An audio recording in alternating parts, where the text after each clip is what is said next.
പാതിരാവിലെ ഉമർ ഇറങ്ങി നടക്കും റളിയല്ലാഹു അൻഹു.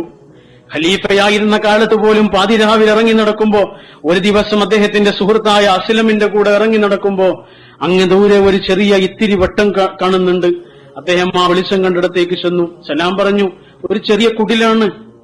സലാം പറഞ്ഞപ്പോൾ സലാം അടക്കിയതൊരു സ്ത്രീയായിരുന്നു. ആ സ്ത്രീ പുറത്തേക്ക് ഇറങ്ങി വരുമ്പോൾ കണ്ണ് മറച്ചിട്ടുണ്ട്. ഉമറിന് മനസ്സിലായി അവർ കരയുകയാണ്. ഉമർ ചോദിച്ചു, എന്തിനാണ് നിങ്ങൾ കരയുന്നത്? അവര് പറഞ്ഞു, എന്റെ മക്കൾ കരയുന്നത് കൊണ്ട് കരയുകയാണ്. ഉമർ റളിയല്ലാഹു അൻഹു ചോദിച്ചു, എന്തിനാണ് മക്കൾ കരയുന്നത്? അപ്പൊ അവര് പറഞ്ഞു, വിശപ്പ് കൊണ്ടാണ്. മടിച്ചവര് പറഞ്ഞു, വിശപ്പ് കൊണ്ടാണ്. ആ നാടിന്റെ ഖലീഫ, ആ നാടിന്റെ ഭരണാധികാരി വീട്ടിലേക്ക് തന്നെ തിരിച്ചു നടന്നു.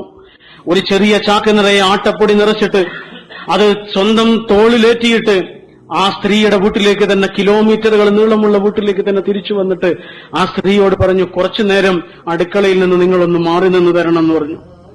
ആ സ്ത്രീ അടുക്കളയിൽ നിന്ന് മാറി നിന്ന് കൊടുത്തു.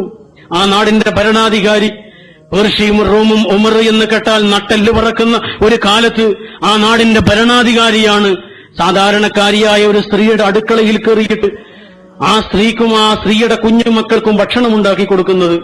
പത്തിരി ചുട്ട്, ചപ്പാത്തി ചുട്ട് വീട്ടിൽ നിന്ന് കൊണ്ടുവന്ന കറിയും വിളമ്പിയിട്ട് ആ ഉമ്മയെയും കുഞ്ഞുമക്കളെയും വയറ് നിറയെ അത് തീറ്റിച്ച് ആ വീട്ടിൽ നിന്ന് സലാം പറഞ്ഞിറങ്ങുമ്പോൾ ആ നാടിന്റെ ഭരണാധികാരി ആ ഉമ്മയോട് പറഞ്ഞൊരു വാക്കുണ്ട്, എനിക്ക് നിങ്ങൾ 2 കാര്യങ്ങൾ ചെയ്തു തരണം.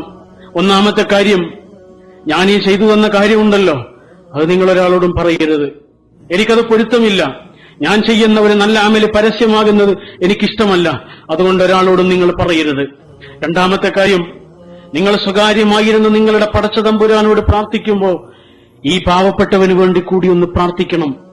അതിനു മാത്രം തെറ്റുകൾ, പാപങ്ങൾ ജീവിതത്തിൽ ചെയ്തു കൂട്ടിയവനാണ് ഞാൻ എന്ന് പറഞ്ഞ് ആ വീട്ടിൽ നിന്ന് ഉമർ പടിയിറങ്ങുമ്പോ ആ ഉമ്മ, ആ സഹോദരി ഉമറിനോട് പറയുന്ന ഒരു വാക്കുണ്ട്, നിങ്ങളെപ്പോലെയുള്ള ആളുകളാണ് ഈ നാടിന്റെ ഭരണാധികാരികളാകേണ്ടത് എന്ന്. ആ നാടിന്റെ ഭരണാധികാരി തന്നെയാണ് തന്റെ മുന്നിൽ നിൽക്കുന്നത് എന്ന് ആ സഹോദരി അപ്പോൾ അറിഞ്ഞിട്ടില്ല. ഉമർ റളിയല്ലാഹു അൻഹു പറഞ്ഞു, ഭരണാധികാരിയുടെ വീട്ടിൽ നിങ്ങൾ വല്ലപ്പോഴും ഒന്ന് വരുമ്പോ അവിടെ ഞാൻ ഉണ്ടാകാനുള്ള സാധ്യതയുണ്ട് എന്ന് മാത്രം പറഞ്ഞ് പരിചയപ്പെടുത്താൻ നിൽക്കാതെ ഉമർ അടുത്ത സാധുവിനെ തേടി തിരിച്ചു നടന്നു.